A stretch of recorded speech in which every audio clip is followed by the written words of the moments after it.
The last thing you want to hear when you need your auto insurance most is a robot with countless irrelevant menu options. Which is why with USAA Auto Insurance, you'll get great service that is easy and reliable, all at the touch of a button. Get a quote today. Restrictions apply. This episode is brought to you by Walmart. New beauty is in bloom at Walmart, and it's all about springtime radiance. From Drybar, Tula Skincare, and hundreds more available online, Walmart has the premium brands you want and this season's on-trend products for flawless, glossy hair and hydrated skin. Big name beauty brands? Check. The things you love? Check. Find trending spring beauty and all you need to look and feel gorgeous at Walmart, on app and online.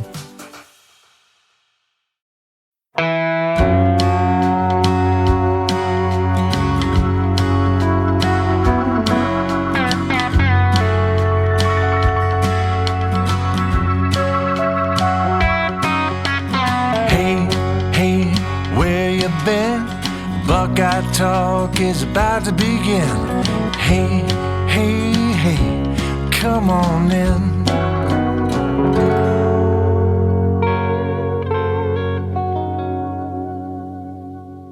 Welcome back to Buckeye Talk. I'm Stephen Means, that's Stefan Krajisnik, and that is Andrew Gillis. The NFL Draft has arrived. The first round tonight, the second and third rounds tomorrow, and then the rest of it on Saturday. Ohio State has 17 players hoping to hear their names called at some point over the next 3 days, many of which I'm hoping that maybe they hear their name on the opening night so they don't have to deal with this the rest of the week. Stefan, Ohio State's record for most players taken in a single draft is 14, set in 2004 by Jim Tressel's Buckeyes, headlined by Will Smith, whose son is now on the roster, by the way, former All-American. He went 18th to the New Orleans Saints. Chris Gamble went 28th, and Michael Jenkins went 29th. So 14 guys, 3 in the first round. We're getting ready to predict the 2025 Ohio State draft class, the 2024 national championship team. Do you have at least 14 guys getting drafted? I do. Andrew, do you have Ohio State at least tying the record this year? I do. Okay.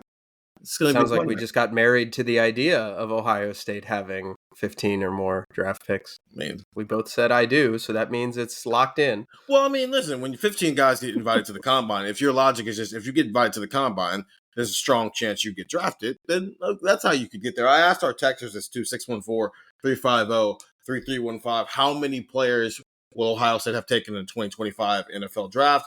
I gave them 4 options, 9 or less, 10 to 12, 13 to 15, and then 16 or more, which would be a new record in total. Ohio State's record is 14. The overall record, Georgia owns that record with 15 players taken in the 2022 NFL Draft, headlined by Trayvon Walker as the number 1 pick to the Jacksonville Jaguars. Also up there with Ohio State with 14 is 2020's LSU draft class based off their 2021 national championship team. They had 14 picks, headlined by former Buckeye Joe Burrow as a top pick for the Cincinnati Bengals.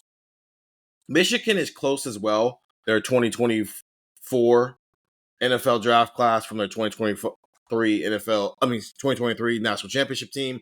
They had 13 last year, and it was headlined by J.J. McCarthy as a first-round draft pick as a quarterback. So that's the one thing all those teams have in common is there's at least one first-round draft pick. So I guess as we get this thing started here, here's the rules. Stefan knows this. No, Stefan doesn't know this. Andrew knows this. Stefan is learning this right now. How we do this is Steven's just going to say a bunch of numbers. And when you hear a number and you have a player with that number, you literally just ding in. Like this is the NFL Draft. I'm not going to do every single pick, though. We are going to skip around. Like if we have like 20 picks between a guy getting picked, you're not going to hear me go 97, 98, 99. I'll go, okay, does anybody have anybody in the third round? Does anybody have anybody in the fourth round? Because if not, we'll be here till Kingdom Come. This will literally be as long as the actual NFL Draft. So, Andrew, you ready? I'm not doing a bit.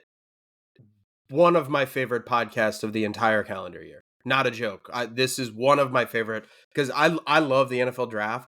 So just talking about why you think this team is a good fit for a certain player or why you think a player is going to go here and not here.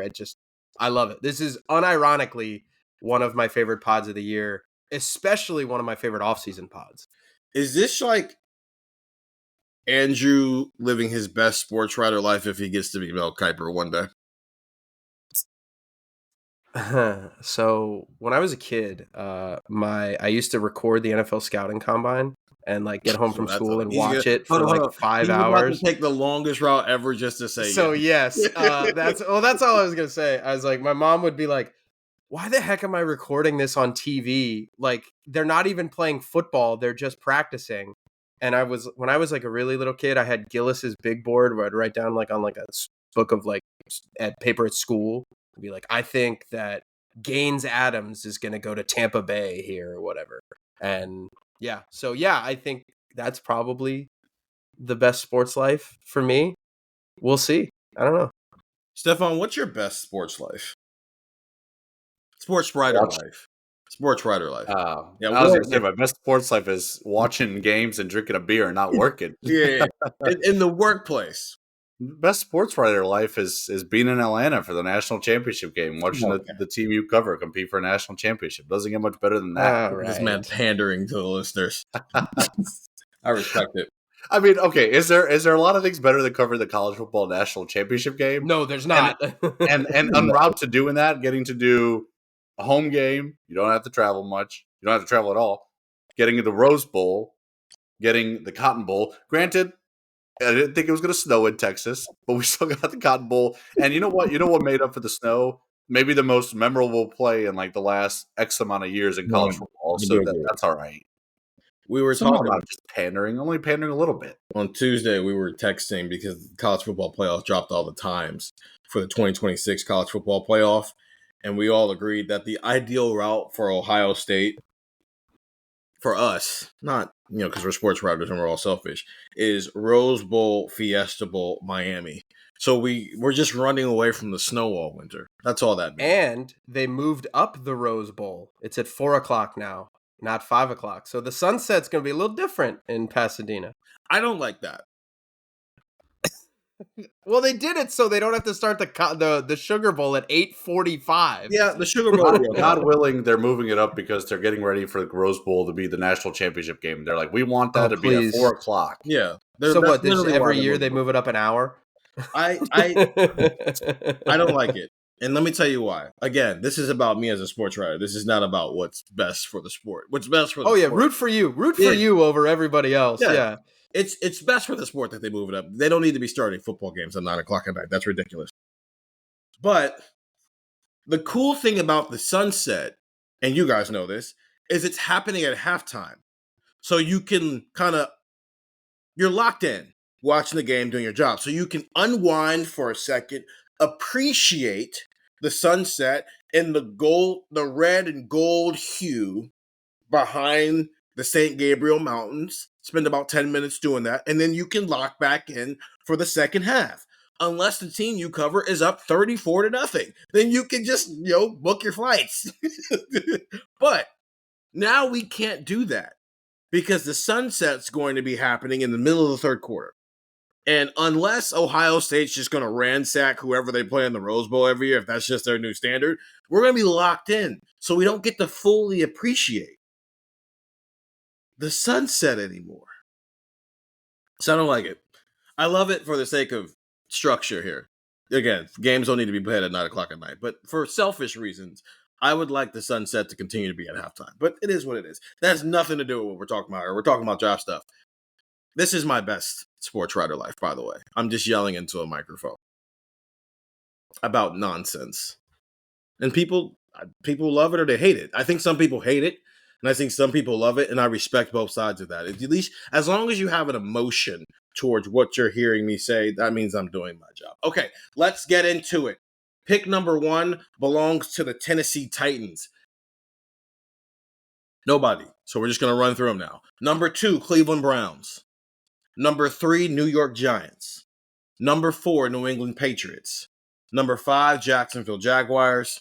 Number 6, Las Vegas Raiders. Number 7, the New York Jets. Number 8, the Carolina Panthers. Number 9, the New Orleans Saints. Number 10, the Chicago Bears. This is interesting. We're out of the top 10. So this means that for the first time since 2021, that NFL draft, Ohio State is not going to have a top 10 draft pick, according to Buckeye Talk. In 2022, they had Garrett Wilson go at number 10. In 2023, they had C.J. Stroud and Paris Johnson go in the top 10. And then last year, they had Marvin Harrison Jr. We're saying no top 10 picks for Ohio State in 2025. Number 11, the San Francisco 49ers. Number 12, the Dallas Cowboys. Number 13, the Miami Dolphins. Number 14, the Indianapolis Colts. Number 15, the Atlanta Falcons. Go Dirty Birds. Number 16, the Arizona Cardinals. Number 17, the Cincinnati Bengals. Number 18, the Seattle Seahawks. Number 19, the Tampa Bay Buccaneers. Number 20, the Denver Broncos. Number 21, the Pittsburgh Steelers. Bring it in. I got a Mecca going here. Ooh. I like that pick. First Buckeye off the board is a wide receiver. Shocking, I know. Actually, maybe kind of shocking in this draft, but in generality, it's not too shocking. Wait, you said the first wide receiver? Like, you're saying he's going to be wide receiver 1? Or the first player taken? First Ohio State receiver. Oh, okay. Yeah. I like the fit. Listen, a lot of this depends on what the Steelers decide to do. It wouldn't shock me if they traded up and maybe go after a quarterback. I mean, like if Shadur Sanders is available at number 10 overall or something still, like, and you're the Steelers, you got to be kind of aggressive and maybe make a move there. But assuming that they don't, I think Emeka at 21 is a perfect fit to them. I like what he could do, kind of play in the slot. They need a guy like that. I think they just kind of need help. Like a normal, a good down-to-earth receiver in Pittsburgh. And I think Emeka can give them that. He just donated some shoes to kids in Columbus. And there's a lot of Steelers receivers who are doing much worse things online. So, yeah, that's where I've got Emeka going. I got him as the first Ohio State player off the board. There was a joke going around the Ohio State sphere this year with Travion Henderson and Quinshon Judkins and talking about how that's the perfect running back balance of you got a youth pastor and you got you got the holy and you got the ratchet. And you bring them together and you get a dominant running back duo. I think that's what you are going for here with the Pittsburgh Steelers, except you're putting it in the wide receiver room because it's him and George Pickens balancing each other out. I don't hate that. You're not far off from where I had Emeka Egbuka. Andrew, did you have him in the 21 sphere? Is he close for you? Yes, he was very close. I have him going 23rd to the Green Bay Packers. Nice. I almost had him going to Tampa Bay because Tampa Bay's receivers are getting a little bit older. Godwin and Evans are getting old, so I would not be surprised there. But with Green Bay, it feels like they've got a bunch of receivers. Christian Watson. There's I know the route you're going with this. It would be, listen, I think very highly of Emeka, obviously. It would be objectively hilarious that the Packers hate that they keep drafting number 2 receivers but don't have a number 1. And then they draft a number 2 to be their number 2 receiver. They draft the ultimate number 2 receiver. But you have Dobbs, Watson, Wicks, Reed. Like, it feels like they need somebody to come in. I think Josh Jacobs said this offseason too, we need a number 1 receiver. We need an elite receiver. We said it on the previous pod for those that listened earlier in the week. If you need a receiver, I'd scout LSU and Ohio State. And I think that's what the Packers should do because they do have a really young offense and their defense should be pretty good again. But getting Jordan Love some help would be nice. And I think adding Emeka into that role would really kind of open some things up and really kind of help out that passing attack. I think Jordan Love just needs I need a completion guy. And he needs a safety blanket. And Emeka is like the ultimate I need a complete. He's reliable. He gets open. He catches the ball. He does something after he catches the ball. That is what slot receivers are. That's what Jackson Smith-Njigba just was for Geno Smith this past year. We see how that turned out. He was a Pro Bowl with over 100 catches. I'm not saying that Emeka is going to have 100 catches or more in his first season in the NFL. I'm not saying he's not going to have 100-plus catches in his first season in the NFL. Some of that is scheme-based and where he goes. I think if he goes to the Green Bay Packers, he could have 100-plus catches as a rookie this year. And there were only two places where I thought, in terms of where they are at with quarterback, I thought it was perfect fit and it was going to be here, or it was linking back up with a former teammate of his. But I do think that teammate needs something else. I asked our texter 614-350-3315 who they thought was going to be the first Ohio State football player off of the board. Emeka had the second most votes of anybody. There's one guy ahead of him. There's three guys where all the votes essentially funnel through. Emeka got the second most vote. Did you, Stephen, how tempting when you looked at the draft, when you looked at the order, how tempting was Houston? Because I looked at Houston and was like, now the old, like, because like I looked at like the Texans and you think about where they're at receiver wise and you're like, okay, well, you got Nico and I know they just signed Christian Kirk. So maybe Tank Dell can't stay healthy. Well, his leg just exploded last year, for lack of a better phrase. But that's literally everything in his knee went kablooey, and it's not great. And obviously, wish he gets back soon and has a healthy recovery. But like, they might not have a number two in that offense. And I was starting to think like, man, they could really use a tackle. But Emeka, like finding a way for Emeka to end back up with Justin Fields, or end up with Justin Fields somehow, or end back up with CJ Stroud, or potentially Will Howard. I guess we'll see how the draft goes. That was just a really fun kind of idea that I had. I think, we've seen it happen before. Joe Burrow, they went and got Jamar Chase, and that worked out pretty well. They chose the weapon over protection, and they got to the Super Bowl in year one and got to the AFC Championship game in year two. Now, granted, they still need to find protection, but at least their quarterback has a number one weapon for as long as who knows when. The Eagles kind of did it too with Devontae Smith and Jalen Hurts. The Dolphins kind of did it with Tua and Waddle. And I know that both in those situations, they're really connecting with a guy who's not necessarily their number one wide receiver on the team, but we've seen it happen before. Why can't the Texans do that? So I think for me, it came down to one, I don't know if Emeka is going to be there at 20. That's exactly what I was thinking. But two, if he is there, are the Texans in a situation where weapon or protection? Because the Texans need both. And I don't know which way they would lean in that direction, because this isn't the deepest wide receiver class, but it's also not a crazy deep offensive tackle class either. So I just eliminated the having to do the mental gymnastics by saying, well, Emeka's not going to be there, so let's not worry about it. Okay.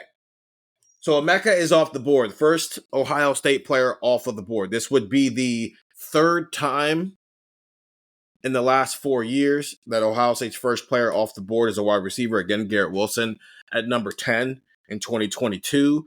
Marvin Harrison Jr. at number 4 in 2024. And now Emeka Buka in 2025. And also, that would mean what Marvin Harrison Jr. said last summer, Andrew, about that 2021 wide receiver room. He's got some credence there now, because your 2 deep is Garrett Wilson, Chris Olave, Jackson Smith, and Jigba as the starters in the spring. This is before Jamison Williams transferred to Alabama. And you got Marvin Harrison Jr., Jamison Williams, and Emeka Buka as the 2s. All 6 guys are first-round draft picks. That's what we're saying here. So, what a run by Brian Hartline if this ends up being the case where Emeka Buka goes here in the 20s. Let's continue. Number 24, the Minnesota Vikings. Number 25, the Houston Texans, and I'm going to ding in. Yeah, I'm dinging in here as well. Okay. I'm giving CJ Stroud Josh Simmons. I am doing that as well. Okay. This is why, Andrew, I said earlier, I'm just going to eliminate the conversation of, hey, which Ohio State player should the Texans take? Should they give CJ Stroud protection, or should they give him a weapon? Well, the weapon's not there. And so because the weapon's not there, the Houston Texans decision is made for them. They just traded Tunsil, their longtime left tackle, so they need a young guy there to protect their franchise quarterback. who is about 12 months away from being a very, very rich man. So protect his behind. And you do that with Josh Simmons. Yeah. This is everything about this move is about CJ Stroud and keeping him upright. You have to do that. I didn't really understand the Tunsil move when it happened. I was kind of sitting there thinking to myself, like, yes, the first thing you want to do when you finally get yourself a franchise quarterback is get rid of the best guy, keeping him upright. Mhm. In a year in which, like, the Texans' offensive line was not great, and then you get rid of your best guy, it was a very perplexing move. And I think you got to address it by going and get a left tackle. I think Josh Simmons is going to be very good at the NFL level. I liked what we saw from him, obviously, before the injury at Ohio State. Yeah. If he falls to 25, the Texans have to pounce on that because there's mocks that have him going like top 15 sometimes. And maybe we are underselling him here. Maybe there is a team in that middle range, maybe like a Dolphins, that's like, hey, you know what we need to do? Keep our quarterback healthy. So if the Texans have a chance, you have to take Josh Simmons here. Andrew, is Josh Simmons a Texan for you? No. Perhaps this is a bit of a surprise. I didn't have Josh Simmons as a first round pick. Wow. Why not? I had Josh Simmons going 34th overall to the New York Football Giants. I do think, for as much as you can talk about teams needing offensive linemen, I do think there is a bit of a concern that teams might have with his knee. You're talking about a guy who's coming back from a patella tendon tear, and that's obviously a really significant injury.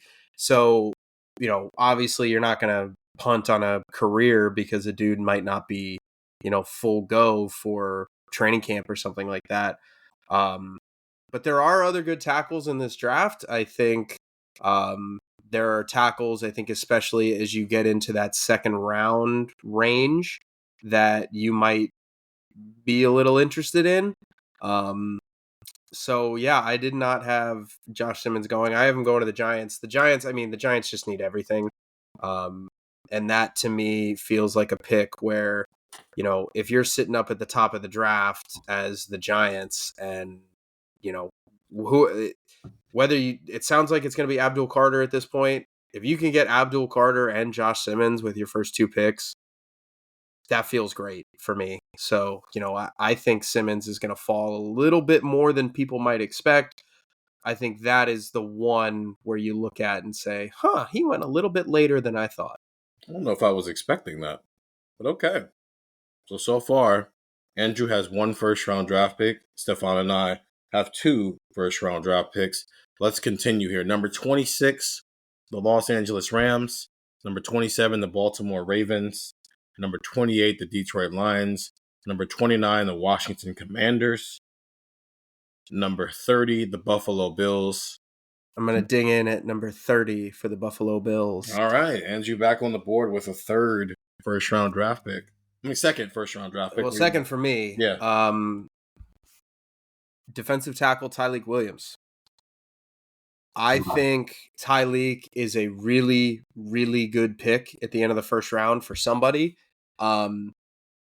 There's going to be a run on defensive tackles in this draft, and I think that is going to be the position that we're going to look at and go, oh, okay, this is getting crazy, because Derek Harmon is a really good defensive tackle out of Oregon. I think he's going to go really high. You obviously have Tyleik Williams. There's Mason Graham, who's going to go early. Kenneth Grant is another defensive tackle. Walter Nolan out of Ole Miss. I think there's going to be a run, and I think a lot of these guys are going to look at what the Eagles just did and how they pulverized the Chiefs in the Super Bowl, and they're going to think, we need defensive linemen. And the Bills are going to look at that and say, we can get a guy on our defensive line that's not very good and get a guy who could play three tech, a guy who could play nose, a guy who could rush the passer, a guy who could play the run. I think this would be a really, really great pick for anybody late, so I'm going to take the Bills. And Tyleik Williams is first round pick. I think there is going to be a run as well. I just don't know if it's going to happen in the first round this year, because it's such a deep defensive tackle class that you don't have to start the run at 14. You can start it at 24. and then it bleeds into the second round, which is where I had Tyleik Stefan. I had him going 40th to the Minnesota Vikings. Steven, I hope you're wrong because I've got Tyleik going 41 to the Bears, and it was only a matter of time until I had the Bears picking off some Ohio State players.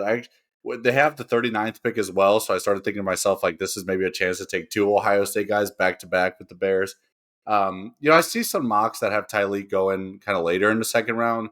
I don't think that's going to happen. I think he's going to be viewed as one of the best defensive tackles in this class, especially when you pair that size with that athleticism. The Bears need help on the defensive line, especially in the middle. I think Tyleik would be a perfect fit there. So maybe I could change my pick to 39 to ensure that he doesn't get to the Vikings at 40, but I think it's too late now. So if I'm sitting in the Bears war room, all right, Tyleik's off the board. Let's start looking at Travion and Quinshawn and Jack and JT here. I'm going to take from the champions because they know how to win. Okay, closing out the first round here. 31, the Kansas City Chiefs.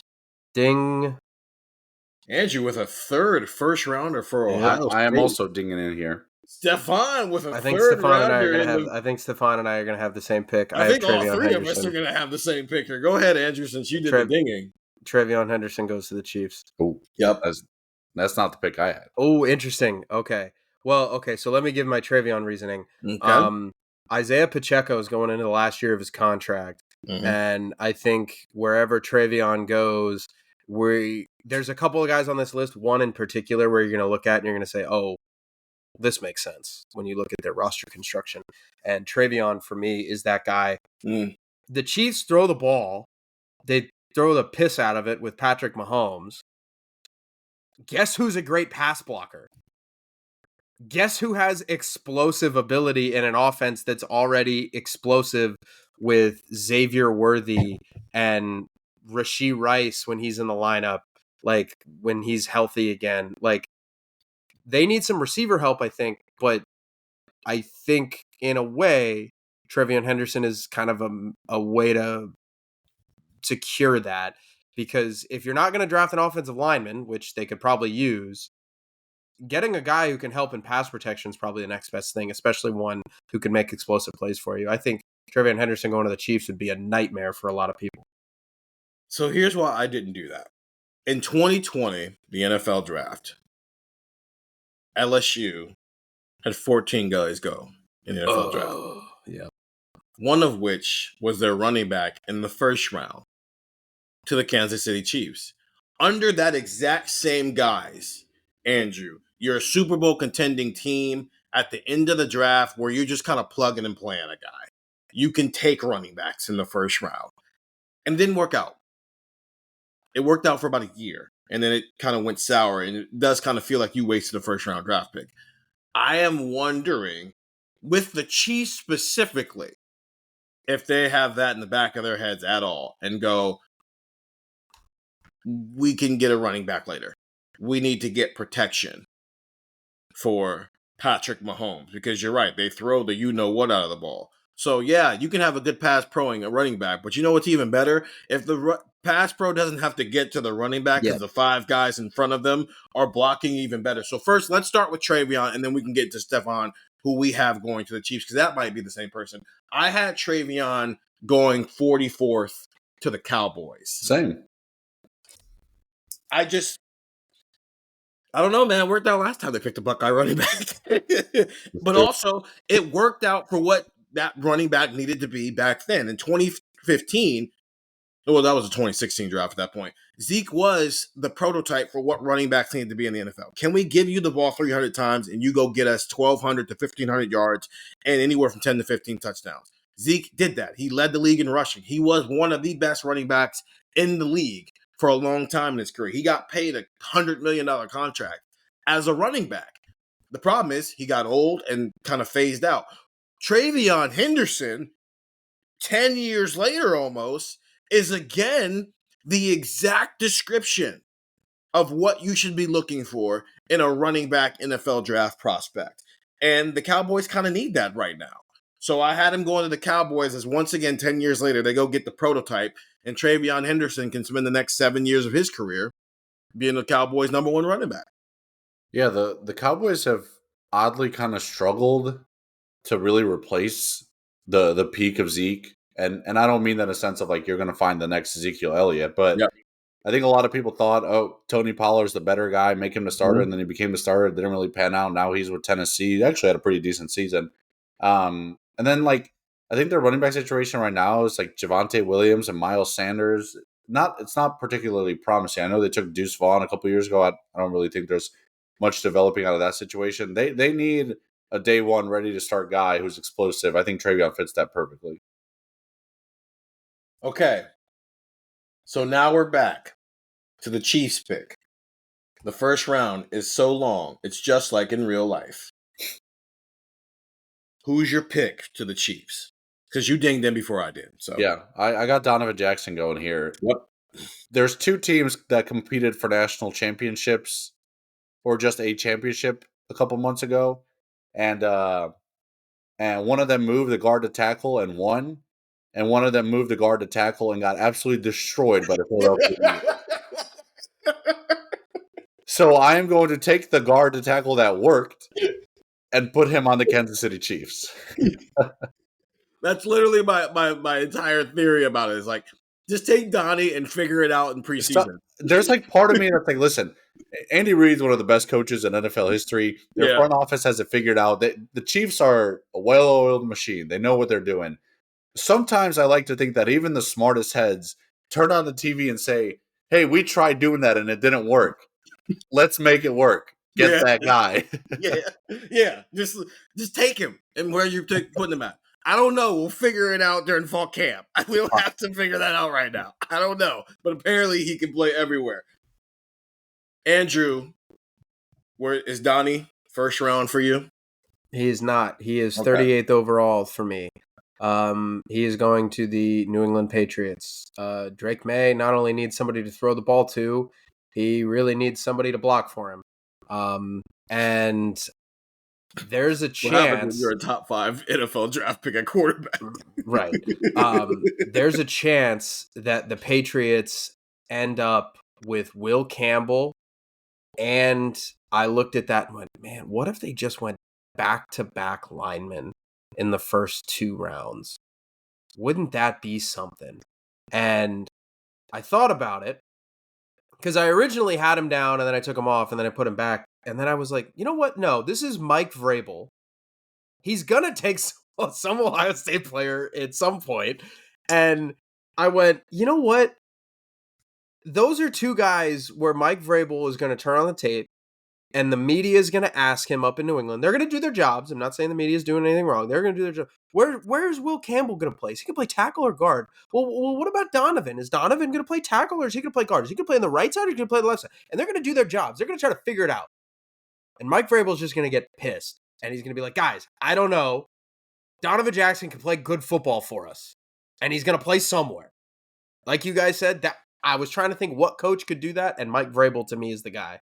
So I think the Patriots might go back-to-back linemen in the first 2 rounds. They take Donovan 38. That would be a hilarious sequence of drafting a tackle who everyone thinks might have to move the guard, and then drafting a guard who had to move the tackle. Sure. But that's exactly it. Why? If Will Campbell is a great football player, I don't care that his arms are half an inch too small to where people go, I don't know. I don't care that Donovan Jackson, maybe is a better guard than tackle, but maybe can play. I don't care. They can play football really well. Pick them. Pick good football players. So my one rebuttal to your draft, Gillis, like, I agree. There's a lot of teams early in the second round, especially, but like kind of throughout the second round as a whole that need offensive line help. I wonder if this becomes a draft where kind of how we've seen in quarterback in the past, where it's like someone takes like a second or third quarterback and then it's like, boom, like we got to get a quarterback now. I wonder if like in our example, the Texans taking Josh Simmons at 25. I wonder if that helps Donovan Jackson go earlier. That's kind of why I had him go late in the first round, because I think it's a deep offensive line class, but like deep in the sense of maybe there's like 9 or 10 guys. There's not much, and maybe even less than that. Maybe there's like 7 or 8 guys that I'm feeling solid about. That's why I think once Josh Simmons coming off the board, I think someone's be quick to take Donovan Jackson. When do we think the first offensive lineman comes off the board in general? Like top 5, top 10? 4th. I think it's Campbell to New England, because the first 3 are going to be Ward, Hunter, Carter. So I think Campbell goes 4th to New England.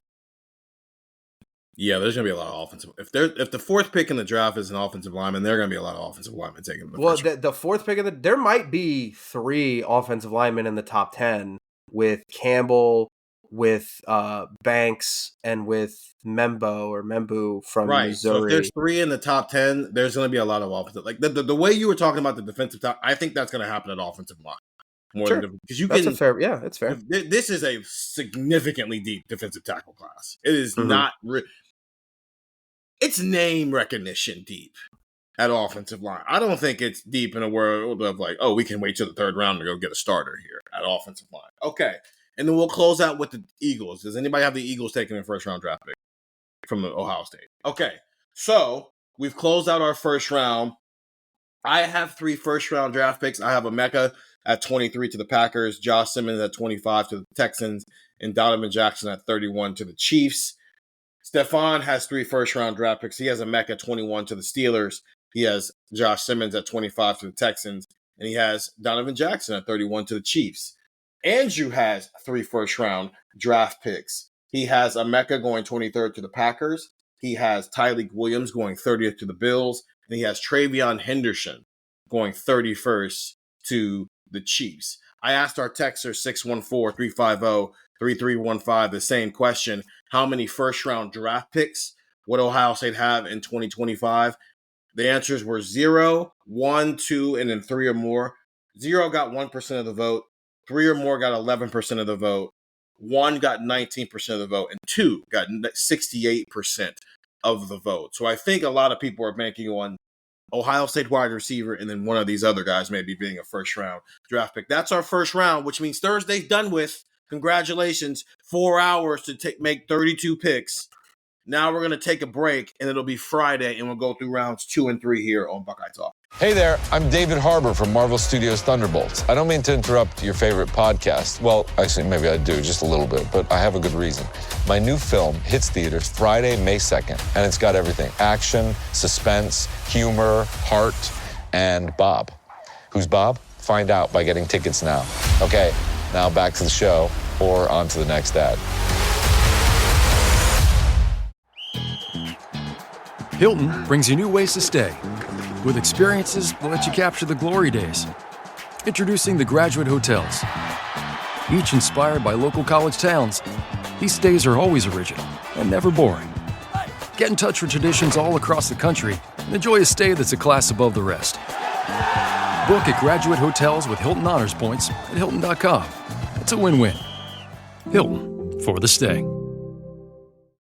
And we're back here on Buckeye Talk. Stephen Means, Stefan Krajisnik, and Andrew Gillis as we're predicting the NFL draft. We've already kind of started to trickle in to the second round here because, Stefan, you've got 2 guys off the board in the second round. Andrew, you've got 2 guys already off the board here in the second round. And I've got a couple of guys off the board here in the second round as well. So let's do this. Let's run through the second round as normal. And let's run through the third round as normal. And then when we get to day 3, we'll just start skipping around and doing stuff like that. So, okay, round 2, the Cleveland Browns are on the clock. Number 33. Number 34, the Giants. Number 35, the Titans. Number 36, the Jaguars. Number 37, the Raiders. I'm going to ding in at 37 for the Raiders. All right. Who you got? Running back Quinshon Judkins. I think if now this is contingent on the Raiders not taking Genty in the first round, because obviously they're not going to take 2 running backs in the first 2 rounds. That would be psychotic.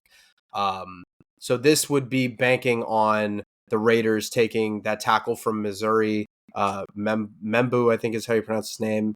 Jalen Walker, the edge rusher from Georgia. Maybe Mason Graham is there. I don't know. Maybe they trade out. Michael Williams, whatever. But if they don't pick Genty, which I would recommend that they don't, because I think you could take a great front 7 player on offense or defense and then circle back to running back early in the second round here. Look. If I had to bet, one of you guys has Will Howard going to the Raiders, just to go back with Chip Kelly. I I think Chip Kelly really liked Quinshon Judkins, and having maybe the potential for a tackle running back combination in the first 2 rounds. You've already got Brock Bowers there. That to me would be nice. That to me would be a nice pairing. So I think the Raiders and Quinshon Judkins would be a very nice matchup. With Genty going early, Travion and Quinshon at 31 and 37, I think that makes sense. You think both Ohio State's running backs are going to be off the board by the 37th pick? Yes. I don't have Quinshon Judkins going in the second round. I do have him going to the Raiders, though. I don't think they're going to take Genty. The Raiders have other issues, and I don't think they're going to take Genty. I think they take Quinshon at 73 in the third round. We got to come back down to earth a little bit with the running back value. I think the Eagles having Saquon Barkley and him being so awesome, and Ashton Genty getting the ball 5 million times for Boise State, and then obviously what we said about Travion Henderson before the break, all that is a yes, but also part of me wants to see the NFL do it before I believe they're valuing running backs again, especially on NFL draft night, and a decently deep running back class, if we're being real here. And so you can wait and get a guy who maybe fits you. So I have Quinshon at 73rd to the Raiders. Stefan, where do you have him? I have him in the second round. I have him going 58 to the Texans. So I actually have Texans taking another Ohio State player. But I like the idea of him being in that backfield. They still have Joe Mixon, I think. They do. Yeah, the running backs move around a lot. But I think Judkins could be a pretty good pairing with Mixon. And obviously with Josh Simmons blocking, maybe he can get some good yards. Although the last time that we saw Josh Simmons play with Quinshon, I guess Quinshon did fumble, so maybe there's some bad vibes there. So happens, man. Okay, let's continue here. 38 Patriots, which, Andrew, that's where you had Donovan Jackson going. Donnie, yep. So you have back-to-back Ohio State picks. I have 2 back-to-back Ohio State picks. I have 30, 31, 34, 37, 38. Yeah. So that makes our jobs suck. It makes our yeah. However, I was gonna make this joke eventually, because here, keep going. Just Steven, keep talking, because you'll see. 39, the Bears from the Panthers. 40th is the Saints, which I know I said Tyreek Williams going to the Vikings at 40th. I saw a trade in one of the mock drafts that I really, really liked that got the Vikings into the 40th pick. And so that's what I'm assuming is going to happen there, is that trade actually happens until the Vikings take Tyreek there. 41, we've got the Bears again, that's where Tyreek Williams is coming off the board for Stefan Krajisnik. So, again, I'm saying that a division rival is going to trade ahead of you to go get Tyreek Williams. Listen, take him at 39. Don't risk it. Buckeye Talk told you to. 42, the New York Jets. 43, you've got the 49ers. I'm going to ding in at 43 for the San Francisco 49ers. Okay. And I am dinging in. Second round picks. I am dinging in so that I can take JT Tuimoloau at 43 to go to the 49ers. The 49ers need a youth movement. They picked up Gross Matos, the former Carolina Panther. I think he was a first or second round pick. But Nick Bosa, as crazy as it is to say, Bosa needs a pass rusher opposite him, and because Bosa is not exactly, he can't do it by himself. And I think adding a JT Tuimoloau type would be a nice addition to that defense. So, I think that the 49ers need some help, and JT would be able to give it to him. The last when Joey Bosa got cut and everyone's like, oh, he's going to the 49ers. That lasts like 7 minutes and he landed with the Bills. It's like, yeah, NFL teams aren't in the business of just helping families out. Yeah. They need another pass rusher. Like I think the 49ers are going to take another pass rusher pretty early in this draft. So why not JT? I mean, the last time the 49ers had 2 starting defensive ends from Ohio State that got to the Super Bowl. They lost to Patrick Mahomes, but they got to the Super Bowl.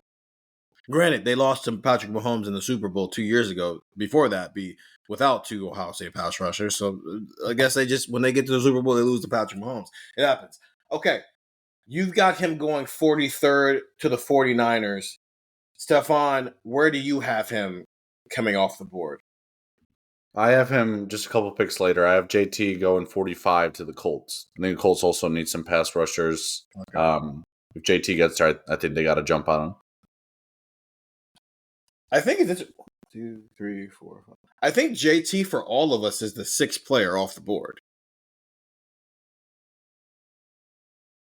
That is He's correct. 7 for me. He's 7 for you? Emeka, Tyleek, Trey, Simmons, you're right. Quinshawn, Donnie. I forgot Quinshawn for you. I have JT going 56 to the Bills in its sense of loading up on defensive end, because they've got 2 guys, but they're old guys with Von Miller and Joey Bosa. They need some youth in there too. So if JT is a rotational guy with those 2 for a year and then takes over in year 2, I think that could work. Because again, the Eagles just won a Super Bowl, and it's like, well, you have the starting defensive lineman. So we want another one and another one and another one. So I have him going 56 to the Bulls. My apologies to JT. You guys have him going to good franchises where he can have a former Ohio State player mentor him. I have him going to like the 7 and 10, 8 and 9 Colts. So sorry about that. He gets to go play in Indianapolis. He never got to play in Indianapolis, unfortunately. They never got to the Big Ten championship game, but now he can call it home for That's mean. Good. That's not mean. It's just true. It's just true. Okay.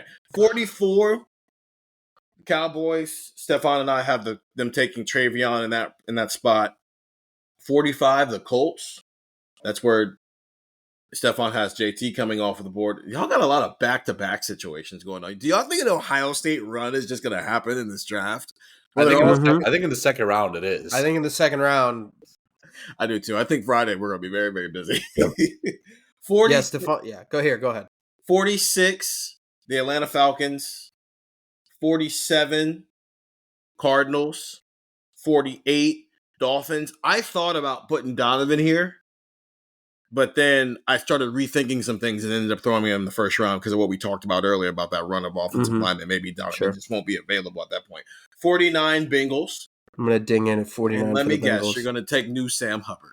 I'm going to take new Sam Hubbard. I can't say for 2 years that Jack Sawyer is just Sam Hubbard, and then when Sam Hubbard retires, not pick Jack Sawyer to go to the Bengals.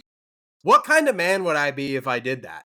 If I was like, I think Jack Sawyer is going to end up on the Cardinals. What kind of person would I be? What kind of ethics would I have? So no, I'm Jack Sawyer. I have him going to the Bengals. They desperately need defensive help. I mentioned that Hubbard, he just retired, obviously. So they have Trey Hendrickson, but they don't have another edge rusher opposite him. So like, this is one of those teams where it's like, man, they could take a bajillion different defensive players and you could say that's a good pick. And I think this one with Jack Sawyer makes a lot of sense for them. So the reason I waited on that comment Stefan said earlier, he's like, that makes our jobs suck. I have 8 Ohio State players going in the top 50. Top 50. Yeah. Probably top 49. I have all of them going from 23 to 49. I have 23, 30, 31, 34, 37, 38, 43, 49. We are going to be moving and shaking, fellas, on Friday. Which also means that most of these guys will be televised picks. So that's a good thing. Instead of it just being on the little ticker at the bottom there. I also have Jack Sawyer going 49 to the Bengals. I think it was intriguing that he said his first visit was going to be to the Bengals. And they just lost an Ohio State defensive end who was pretty good for them for a few years. Why not add another one who's also been going to be pretty good in the NFL, I think, even if he's not necessarily a sack guy long term. Stefan, are you going to make it a trio? All of us sending him south to the Bengals? I played the devil role with JT. I think I'm playing the devil role here a bit with Jack. I have him going 60. I have him going to a good team. I have him pairing up with Aiden Hutchinson and going to the Lions. Oh, you know what's crazy? I wrote a story last year calling Jack Sawyer Aiden Hutchinson of Ohio State. I also told him he looked like Aiden Hutchinson. He's like, yeah, a lot of people say that. So the Twins in Detroit Why not? I would love to be a fly on the wall in late November in that locker room with maybe two of the most like outspoken, emotional guys in recent history of this rivalry. So let me just say right now, a future story / breakfast / whatever is going to be Jack or JT walking out to the press conference holding the other team's jersey, where the beat writers all take a picture and Jack Sawyer's holding up 97 or Aiden's holding up 33, and they're standing in front of the press conference yelling, "Go Bucks" or "Go Blue." 100% going to be on our website in December. I don't think either one of them is going to sign up for that bet. I've noticed that Garrett Wilson has done bets, but he won't put on Michigan stuff. And there is something, because when you lose it, I think it's a little bit harsher for Ohio State players right now because they're still not used to losing it, even though they've lost it 4 years in a row now. So I don't know. Jack might get a little antsy with something like that. Okay, 50, Seattle. 51, Broncos. 52, the Seahawks. What's actually interesting, real quick, I think I'm the only one who has Jack going ahead of JT before we move forward. I have Jack at 49 and JT at 56. You both have JT going ahead of Jack. Stefan, you have JT going at 45 and Jack at 60. Andrew, you have him at 43 and Jack at 49. That's interesting. That's going to be something to keep an eye on, too, is like who goes first and how far off from each other are they? 53, the Buccaneers. 54, the Packers. 55, the Chargers. 56, the Bills from the Vikings through the Texans. And that's where I have JT coming off the board. 57, the Panthers from the Rams. 58, the Texans. 59, the Ravens. 60, the Detroit Lions, which, of course, that's where Jack Sawyer's coming off the board for Stefan. 61, the Commanders. 62, the Bills. 63, the Chiefs. 64, the Eagles. And that is the second round. So through 64 picks so far, I have Emeka, Josh Simmons, Donovan Jackson, Tyleik Williams, Travion Henderson, Jack Sawyer, JT Tuimoloau, all off the board by the end of the second round. While, Stefan, you have Travion Henderson, Quinshon Judkins, Emeka Egbuka, Josh Simmons, Donovan Jackson, Jack Sawyer, JT Tuimoloau, and Tyleik Williams all through the second round. And Andrew, you have the same all through the second round. We are going to be busy on Friday night. Let's continue on with the third round. Giants on the clock at 65. Chiefs at 66. Browns at 67. Raiders at 68. Patriots at 69. Jaguars at 70. Saints at 71. Bears at 72. The Jets are at 73. Again, we're all doing research here. The Raiders traded in the 73 to go get Quinshon Judkins. 74, the Panthers. 75, the 49ers. By the way, I'm out of top 100 draft picks. So this is both of you guys at this point. I have one top 100 guy left. Okay. 76, Cowboys. 77, Patriots. 78, Cardinals. 79, Texans. 80, Colts. 81, Bengals. 82, Seahawks. 83, Steelers. 84, Buccaneers. That's where I'm dinging in. I have Lathan Ransom going 84 to the Bucks. Okay. I think I'm a little higher on Lathan than some. I think the Bucks need a little safety help, and I think the way I talked about Lathan is the way some NFL teams are going to talk about Lathan. Just because he played next to Caleb Downs doesn't mean that he wasn't All-American worthy. Andrew, where do you have Lathan? 128th overall to the Washington Commanders. That is in the fourth round. I was not going to let this draft go by and not pick a commander. Or not pick one of them to go to the Commanders. I don't know if you guys felt that way about the Bears or the Falcons. No. But I think Lathan makes sense as a guy in the fourth round. I don't think he's going to sneak into the first 2 days. But I think this is one of those players where he shows up and he gets drafted and they're saying, he's our third safety who's going to compete for a spot, and I think that's exactly what he's going to do.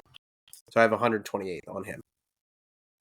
What I've seen from Lathan the last 3 years as a starting safety here is worthy of being a day 2 draft pick when healthy. And that's such a key variable. And I know both of his injuries are freak accidents. It's not necessarily soft tissue stuff, but still, you've had 2 season-ending injuries in 4 years. You can't overlook that. And in a draft where you maybe are allowed to wait on safety a little bit, I think he might slide out. And so I had him at 120 to the Titans in the 4th round. He's one of 4 guys I have going in the 4th round for me. Okay. Andrew, you said you still have a top 100 pick. Stefan, I'm assuming that you're out of top 100 picks. Correct. Okay. Let's keep going then.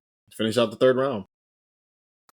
85 Broncos, 86 Chargers, 87 Packers, 88 Jags, 89 Texans, 90 Rams, 91 Ravens, 92 the Seahawks, 93 Saints, 94 Dinging in at 93.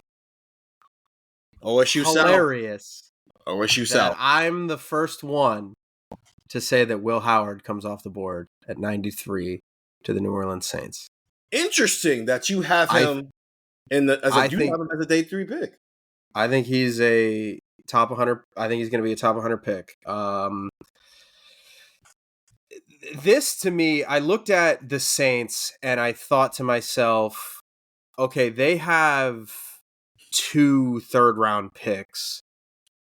This might be the one where you say, okay, if they don't take a guy in the first, like basically if they don't take Shedeur early, if they don't take Tyler Shuck or Jackson Dart or Jalen Milroe or somebody, like if they miss that wave, it will either willingly or they miss out on it.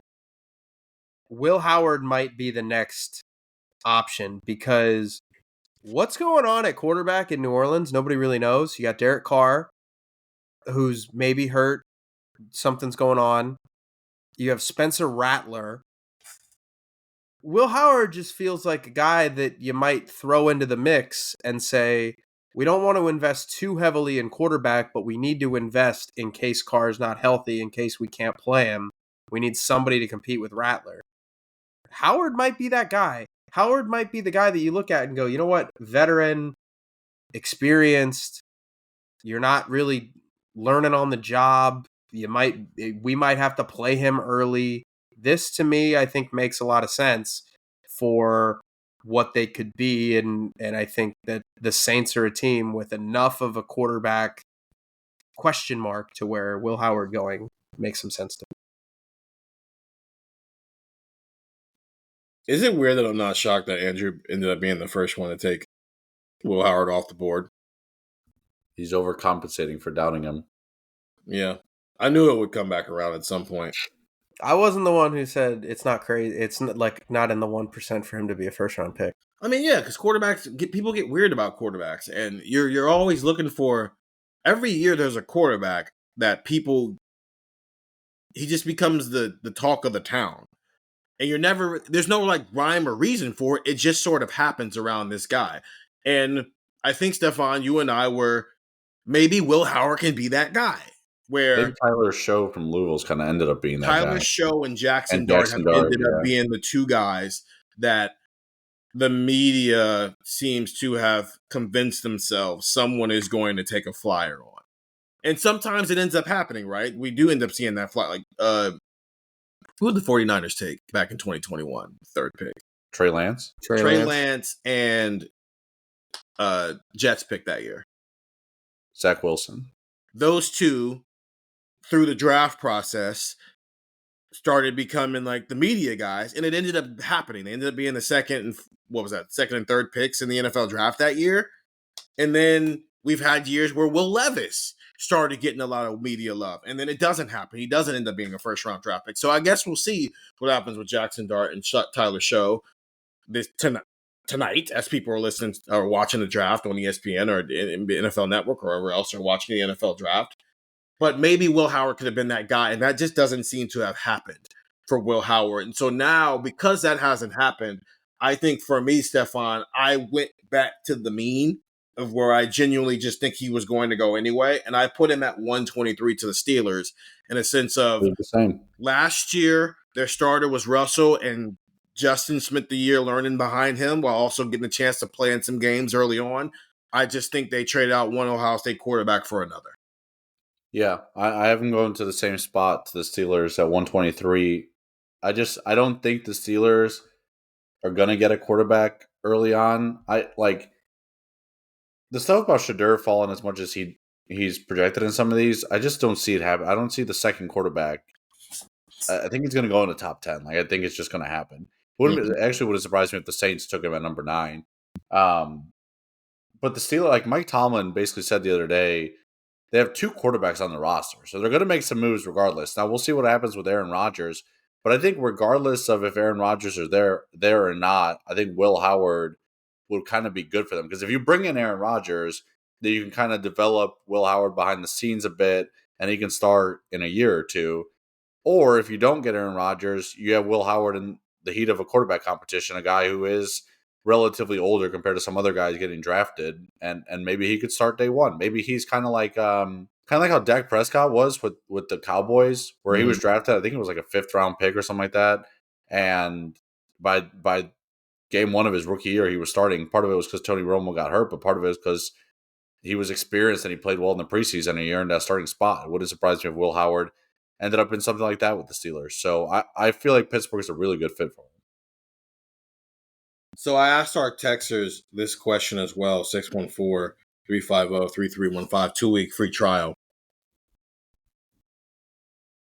We don't have to predict exactly where they go because they're not part of this conversation. But I do want to ask this question. Again, I asked it a while ago. Now I want to ask it again.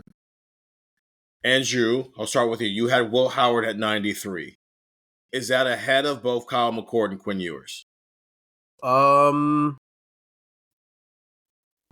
I don't think so.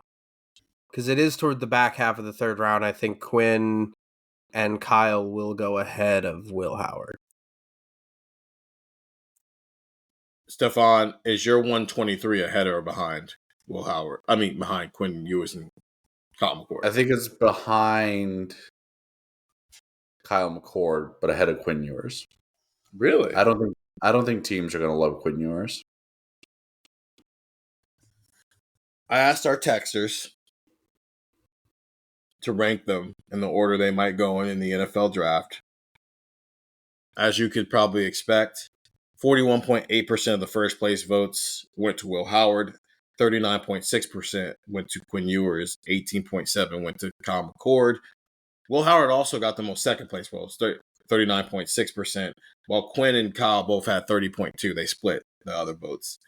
Will had 18.7% of the third place votes. Quinn Ewers had 30.2% of the third place votes, and Kyle McCord had 51.1% of third place votes. So Will Howard's overall score 1.77, Quinn Ewers 1.91, Kyle McCord 2.23. So that's the order they think they're going to go in is Will, Quinn, Kyle. I think I agree with that because Kyle's fine. And I think he's going to have a long career. Quinn's got the best arm, so that's why I put him second.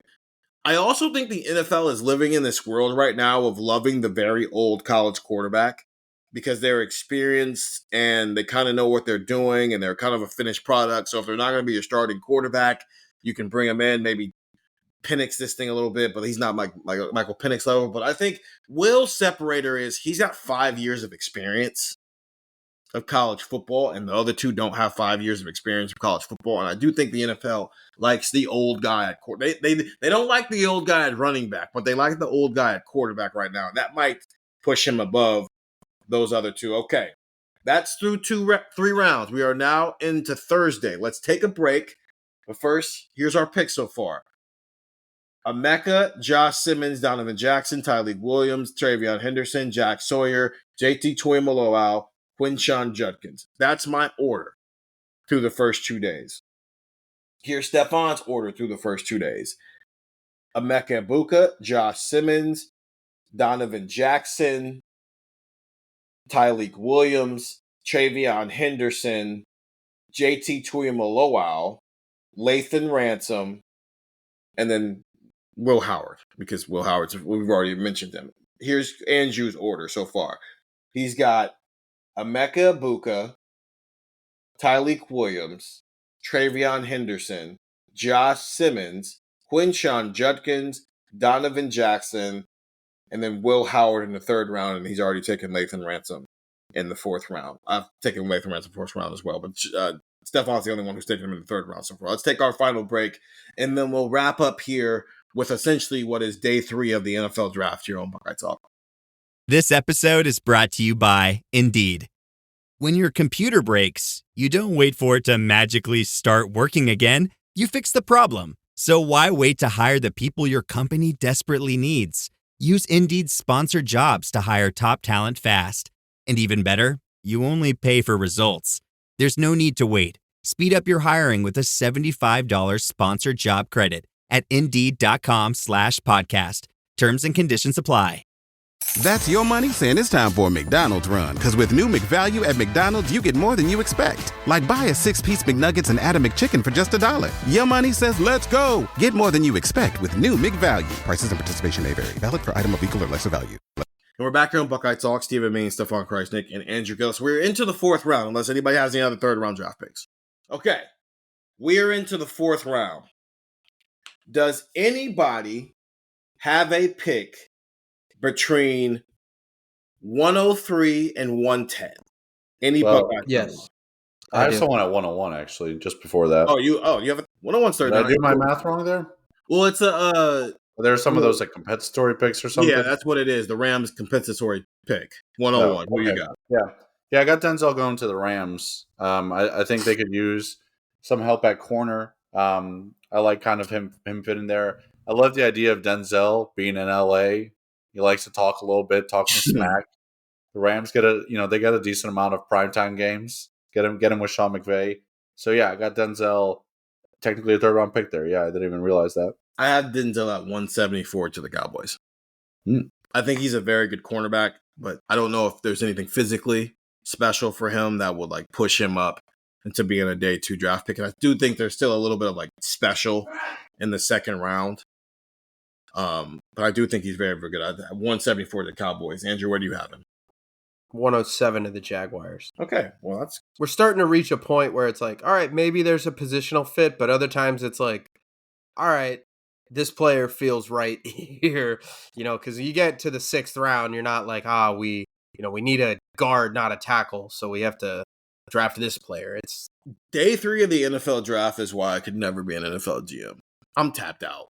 And it's like, you mean to tell me most of my picks are on day 3? Ugh. You're sitting there. I'm going name recognition in day 3. I would literally be like, oh, I remember having that guy to score a touchdown in week 4. I bet on him. Like, yeah, give me that guy. Well, Stephen, you do remember when the draft was Saturday, they did the first, second, and third rounds on Saturday, and then they did 4, 5, 6, 7 on Sunday. They didn't used to do first round on Thursday, second. They used to called. Yeah, ESPN called. Well, I mean, it was always on ESPN, and then they were like, "What if we spread this out even?" I hate that. I loved when it was 2 days, and if I was a GM, I'd love it even more if it was 2 days. I mean, you sit down on your couch at noon, and you're like, "All right, I'm going to watch the draft for 11 hours." But think about if I was a GM, when they added the third day, that's just one more day I have to talk to the media about what I'm doing. No, they don't talk to the GM every day or the media every day. Somebody does. It's one more day of having to work. Nobody wants one more day of having to work on the weekend, man. At least you get your Sundays to yourself. Okay, so we'll start at 107. Yeah, I had Denzel 107, which is why we're starting at 107. Yeah, so because nobody else had any picks between 103 and 110. 108 Raiders, 109 Bills, 110 Jets, 111 Panthers, 112 Saints, 113 49ers, and then I'm going to ding in at 114 with the Panthers. I think they're going to take a chance on Seth McLaughlin. I understand he's coming off injury. And because we've got to physically see these people, because apparently none of them ever want to leave Columbus, ever. It's amazing. They're just here all the time. You don't want to leave Columbus. You're here all the time. Yeah, but I live here and work here. They're getting a job elsewhere. I have never seen in my years covering Ohio State so far a group of Buckeyes be this content just hanging around Columbus. I respect it. I'm not saying that as a complaint. It's like, man, y'all love it here, which is interesting because I wonder if that would have been a case in a non-12 team playoff world where they lost to Michigan. How many of these guys would still be handled? So, what a national championship does to just how you go about your business is amazing. They're just here, loving it. And they should. They want a natty. They should take in every bit of it and live out their glory days as much as possible before they go off and get real jobs. But they're here. If I was 21, 22 years old and I was in a town where I never had to pay for a drink, I'd spend a lot of time in that town. I'd never leave. So because they're here and I know this, Seth McLaughlin's been walking around. He didn't participate in Pro Day because, again, he tore his Achilles and he's 4 or 5 months removed from that. So he's probably not at that point in his rehab process. But he is at least at a point where he is walking around on his own 2 feet and just operating like a normal human being in that capacity. And I think that's a good sign. Plus, he's a center. And I'm looking at this as the Josh Myers plan, where Josh Myers was not the Packers starting center in his first year. He took over in year 2. So this is essentially a take the pick, let him get better, let him get healthy. And then in 2026, Seth McLaughlin is Bryce Young starting center for the Carolina Panthers. So I have him going at 114. Is anybody, Stefan, I'll start with you. Are you close to me with Seth? Yeah, I got him going 118 to the Falcons simply because when Seth talked to us on Pro Day, he said, he said he was doing some stuff with the Falcons because they need a center. And I was like, all right, I'll find where Seth McLaughlin fits with the Falcons. And it's at 118. You can give us the hurt guy, huh? I think he's pretty good. He's got to get healthy. No, I mean, he was the best center in the country last year. Andrew, where are you taking your bestie? I'm the lowest of anybody on him. Look at you, out of all 3 of us. Doing Will Howard and the lowest. This is crazy. We've reached full circle here. He was hating on Seth McLaughlin at this time a year ago, and then he loved him for 6 months. Now he's back to hating. I don't think it's hating. The whole time. It's actually Shane Gillis, not Andrew Gillis. Right, exactly. Yeah, my 7th cousin. I have him going to the Bengals at 153. Oh, wow. Okay. I think this is one of those picks where I think we talked about this on a previous pod. We are going to look at whoever drafts Seth McLaughlin, and we are going to see one of 2 things. A, question marks at center, or B, a veteran center that is in the last year of his contract. And that is what Mr. Karras, who is the center for the Bengals, is about to undergo. He's about to go through his last NFL deal, or his last contract, or last year of his contract. He is 32 years old. He's going to be a free agent after the 2025 season. I think that's going to line up to where Seth's going to get picked, and we're going to go, oh, well, that makes sense. He's going to be their starter in, in a year. I think that is going to be it. So that is the second Bengal that I have going, or second Ohio State player that I have going to the Bengals. If he didn't tear his Achilles last year, where would you have him going right now? Probably late 3rd, early 4th. Where would you have him going, Stefan? Probably somewhere in the 3rd round. Okay. I still think he goes 114. Just because I don't know if he's going to start year 1. Centers don't always start year 1. It's a lot of it's because of the position he plays. And offensive linemen in general don't always. It's not a guarantee that you're going to automatically play the position that your future is in. Because even Paris Johnson, they took him with the top 10 draft pick the Cardinals did. He was at right tackle his first year, and now he's going to be their left tackle. So that's interesting to see how far. I just wanted to see a gauge of how far off you guys were simply because he has an Achilles injury. Okay. That was 114. Does anybody have a pick? Oh, wait, no, I'm still going here. It's 115 Cardinals, 116 Dolphins, 117 Colts, 118 Falcons, 119 Bengals, 120 Titans, 129 Buccaneers, 122 Broncos, Steelers.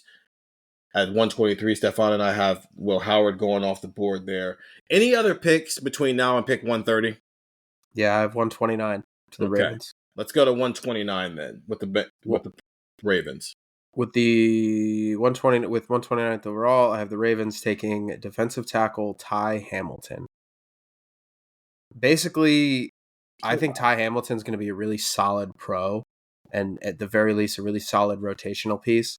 And the Ravens have a lot of needs up there. And I thought to myself as I was going through, what team could use some defensive tackles? And I kind of thought about those teams. And I was like, all right, what team probably needs them like 120 to 150, which is where I think Ty's probably going to go.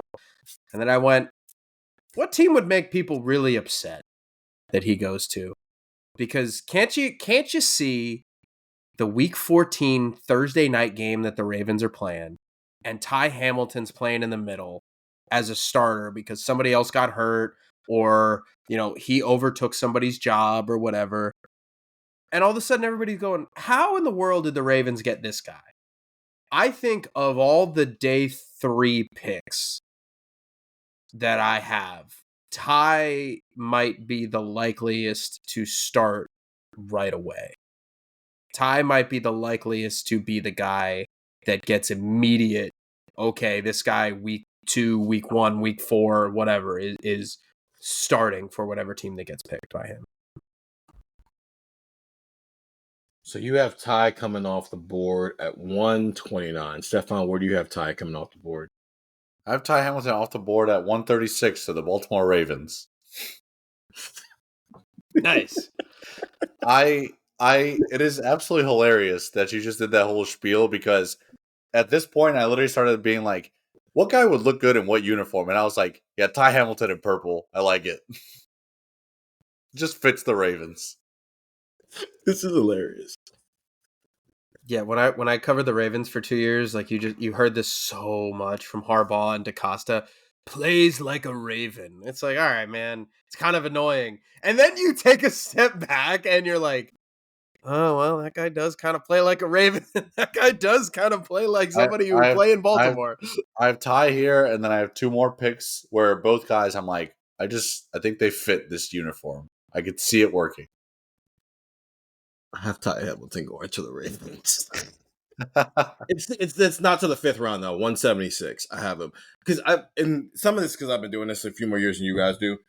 You guys are super high on a lot of these Ohio State players, and it's because they're all very talented football players. But we also live in this bubble, and so sometimes we can view the Ohio State players as maybe higher than maybe the NFL ends up taking them.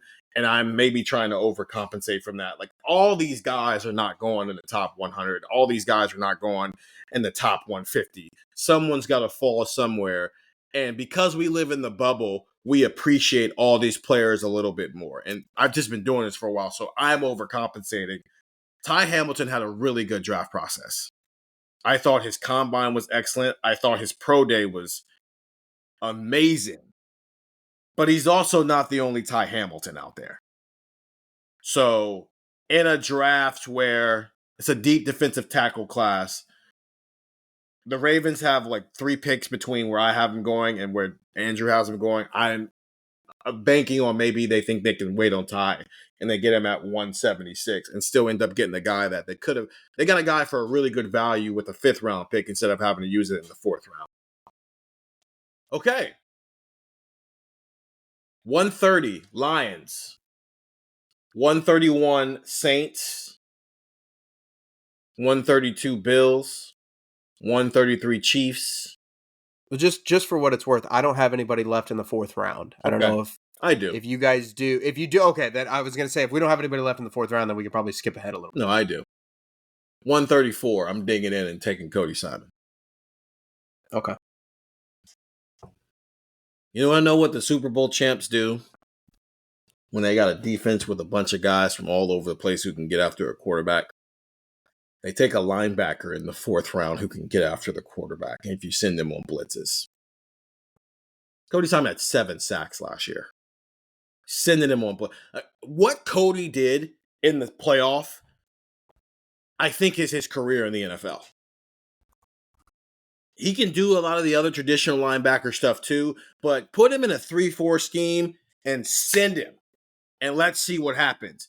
The Buckeyes found out what happened. He was the defensive MVP in 2 of the 3 bowl games they played in. I just think that on the Eagles, and the rich keep getting richer for the Eagles. That's my last 4th-round draft pick. Anybody else have a 4th-round draft pick? Yeah, well, I got Cody going 138 to the 49ers. Okay. I can see Cody Simon being a 10-year linebacker with the San Francisco 49ers. And it's just like, you know, when you're buying jerseys for your team, you're like, all right, you got to be kind of selective which player you want. You definitely don't want someone you think is going to get traded or someone, you know, sometimes you jump and you buy a rookie jersey and you're like, well, that guy ends up being a bust. And then, you know, stuff like that happens.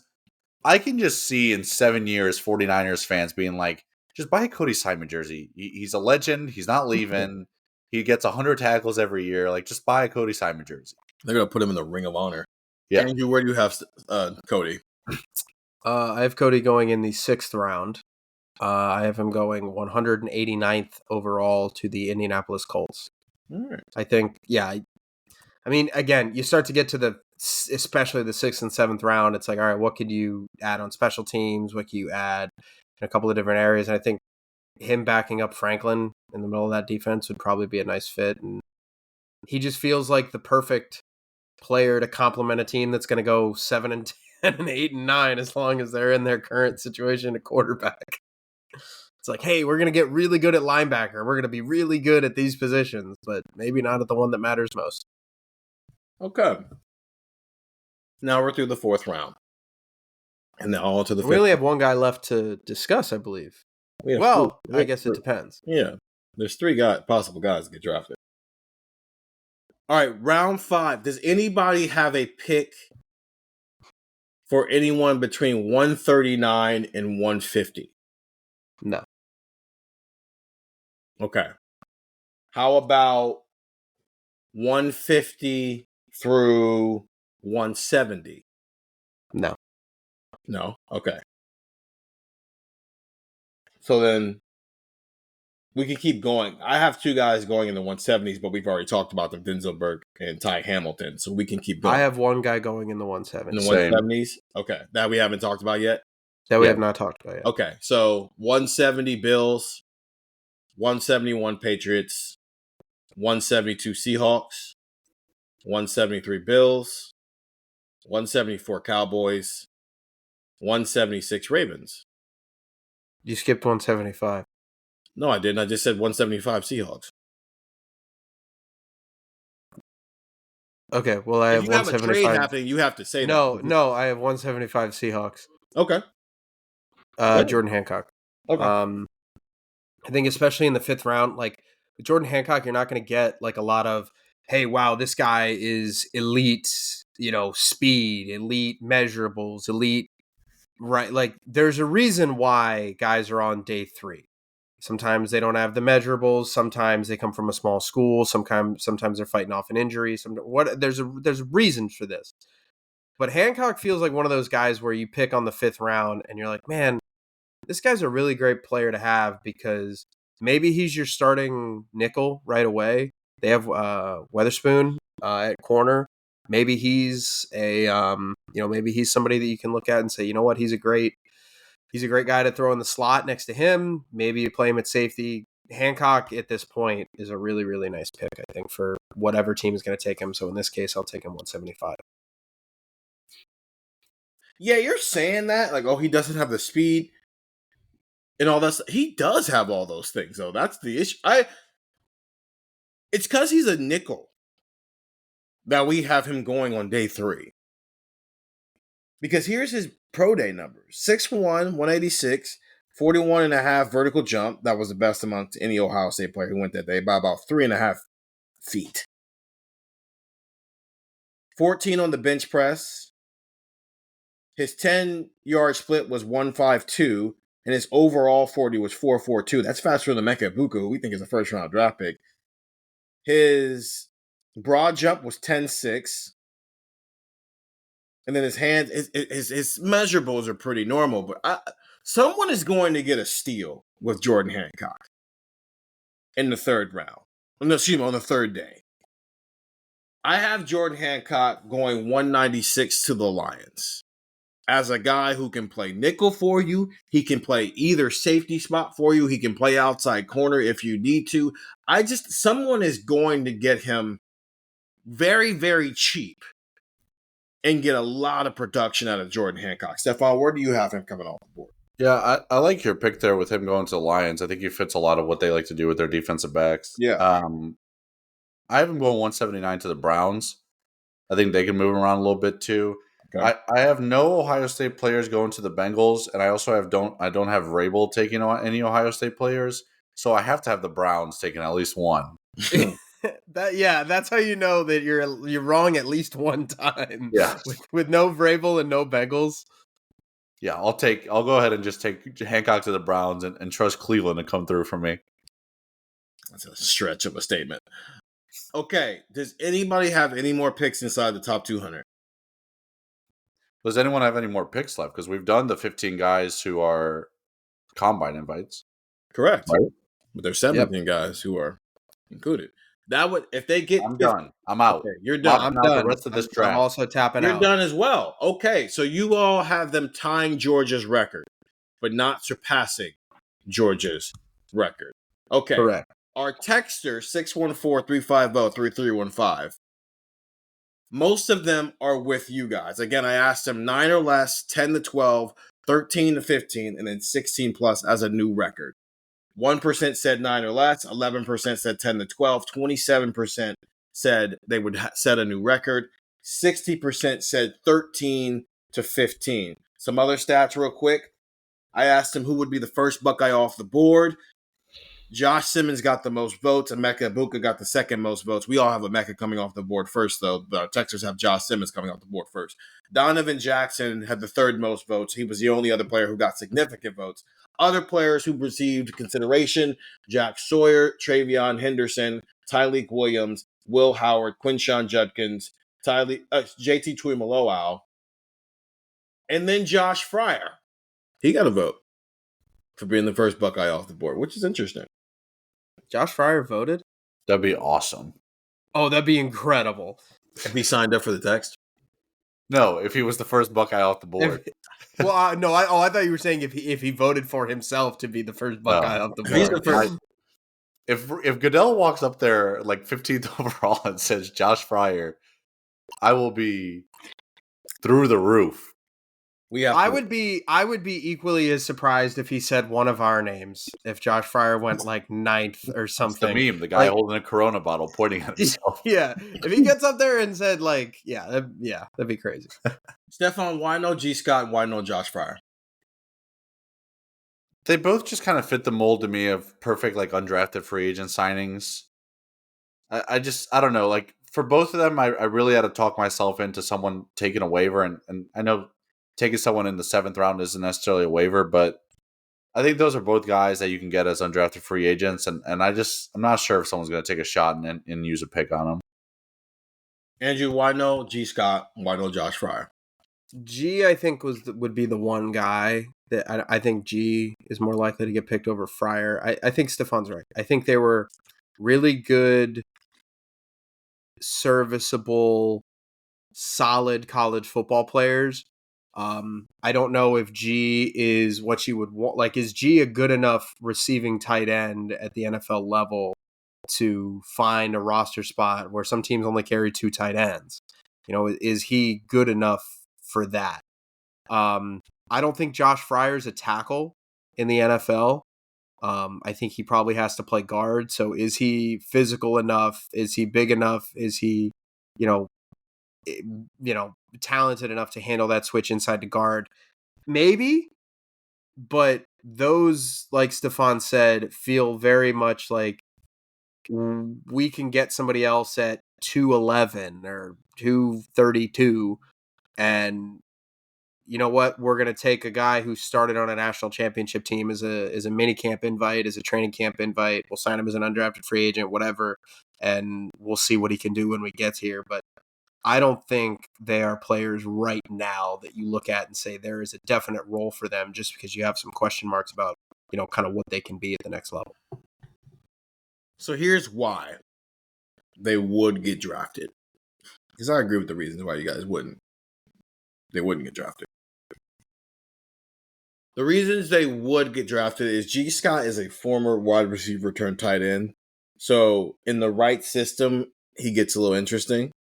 Former Ohio State wide receiver turned tight end. Yeah. Yeah. I would sell it if I was him. I would sell it. That's part of the package here. So it's almost like how the 49ers had the fullback position, that everybody doesn't have a fullback, but for the 49ers, the fullback is a weapon. And Harbaugh likes fullbacks too out with Los Angeles right now. So if you put G. Scott in the right system, I'm not saying he's a fullback, but saying in the right system with the right coach, G. Scott becomes a weapon. And so, okay, we take a flyer in the 7th round and see if he can fit that very unique role. Josh Fryer is a 2-year starter at Ohio State. And that has to mean something. Just like being a 2-year, multi-year starter at Georgia or Texas or Alabama. That it just means something when you're talking about championship caliber programs. Being a starter at Michigan right now. That's I understand they had a down year last year, but they are 12 months removed from a national championship. Penn State, you would throw into that. Teams who are in the mix of they should be competing for national championships. It matters a little bit more when you're a multi-year starter there because that means you had to go earn that job. And I am wondering if a team takes a flyer on that with Josh Fryer. I agree. He's not a tackle in the NFL. He's a guard. He was a guard when he got here. They just didn't have any tackles, and they had to play somebody. And Josh Fryer was a guy who could play tackle for you. So, one of us has to not be boring. And I'm also super low on guys getting drafted this year. I think you guys have a lot of top 100 draft picks. I don't. So, here's where I get in the bubble. Josh Fryer, 256 to the Chargers. It's like 2 or 3 picks before Mr. Irrelevant, and it's essentially 2-year starter at Ohio. That's got to mean something.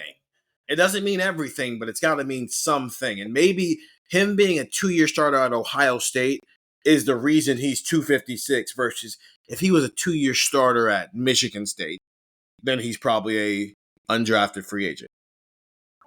So I'll say yes. I will join the other, 60% of our people voted and said that Ohio State would not break the record. I am going to join the 27% of our texters, 614-350-3315, who said that Ohio State would break the record. I'm going to join that group and say that Josh Fryer is the pick that pushed them over the top. Ohio State originally set a record in 2004 with 14 people. That record held until 2022 when Georgia broke it. Georgia's record, I am saying, is going to hold for 3 years until Ohio State, as the national champion, gets 16 people drafted in the 2025 NFL Draft. Let's run through these by position. Will Howard, Stefan and I both have him going to the Steelers at 123. Andrew has him going to the Saints at 93. Travion Henderson, Andrew has him going to 31st to the Chiefs. Stefan and I have him going 44th to the Cowboys. Quinshon Judkins. Andrew and I both have him going to the Raiders. Andrew just has him going at 37. I have him going at 73. Stefan has him going at 58 to the Texans. Emeka Egbuka, Andrew and I both have him going 23 to the Packers. Stefan has him going 21 to the Steelers. Josh Simmons, Stefan and I both have him going 25th to the Texans. Andrew has him going 34th to the Giants. Donovan Jackson, Stefan and I both have him going to the Chiefs at 31. Andrew has him going 38th to the Patriots. Seth McLaughlin, I have him going 114th to the Panthers. Stefan has him going 118th to the Falcons. Andrew has him going 153rd to the Bengals. I'm the only one with Josh Fryer getting drafted at 256 to the Chargers. Jack Sawyer, Andrew and I both have him going 49th to the Bengals. Stefan has him going 60th to the Lions. JT Tuimoloau, Andrew has him going 43rd to the 49ers. Stefan 45th to the Colts. I have him at 56 to the Bills. Ty Hamilton, Andrew 129 to the Ravens. Stefan 136 to the Ravens. Steven 176 to the Ravens. Tyleek Williams, Andrew has him as his final first-round draft pick, 30th to the Bills. Stefan has him 41st to the Bears. I have him 40th in a trade to the Vikings. Cody Simon, I have him 134th to the Eagles. Stefan has him 138th to the 49ers. Andrew has him 189th to the Colts. Denzel Burke, Stefan has him the highest at 101 to the Rams. Andrew has him at 107 to the Jaguars. I have him at 174 to the Cowboys. Jordan Hancock, Andrew has him at 175 to the Seahawks. Stefan has him 179 to the Browns. I have him at 196 to the Lions. And then Lathan Ransom, Stefan has him at 84 to the Buccaneers. I have him at 120 to the Titans. And Andrew has him at 128 to the Commanders. So Stefan and Andrew have the Ohio State Buckeyes having 15 players taken in this draft. All 15 go in the top 200 of the NFL draft, which is essentially the bulk of the first 5 rounds of the NFL draft. I have 15 top 200 picks and then one right outside the top 250 in Josh Fryer. Those are our predictions. Good luck to all these former Ohio State Buckeyes. It's been fun covering you. Stefan's done it for 1 year. Andrew's done it for 2 years. Steven's been doing it since these kids have been in high school. I met Jack at Pickerington North in 2019, and now I think he's going to go to Cincinnati to be a Bengal. I guess we'll see what happens there. This is it. This group of Buckeyes is the initial era of the Ryan Day era of Ohio State. They leave with a national championship. They never won a Big Ten title, never beat Michigan, but they did get the ultimate goal of winning a national title. And now we leave this pod and look forward. Stefan and I will do some other draft recap stuff over the next 2 pods, but starting next week, we start looking forward for good, put these guys in our rear view mirror and look forward to the new era of Ohio State Buckeyes, which will include a look at what they did in the transfer portal, some recruiting stuff coming up with Andrew and I, and plenty of other things. So get the text 614-350-3315, 2-week free trial, $3.99 after that. For Stefan Krajisnik and Andrew Gillis, I'm Stephen Means. That was Buckeye Talk.